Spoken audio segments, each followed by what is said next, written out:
আজকে বানালাম সন্ধ্যের স্ন্যাক্স, যেটা ছোট থেকে বড়দের সবারই ফেভারিট খাবার, চিকেন পকোড়া। তো চিকেন পকোড়ার জন্য প্রথমে মাংসগুলোকে কেটে নিলাম, এটা মিডিয়াম সাইজে করে নিলাম।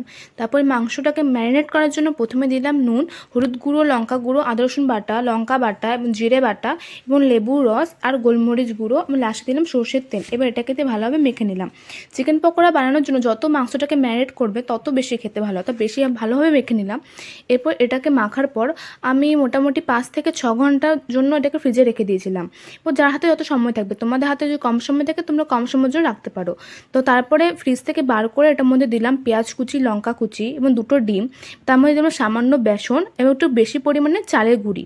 তো এটাকে দিয়েও আবার ভালো মতন করে মেখে নিলাম। এবার ওটা মাখা হয়ে গেলে এরপর কড়াইয়ে দিয়ে দিলাম সাদা তেল এবং সেটাকে ভালোভাবে গরম হতে দিলাম।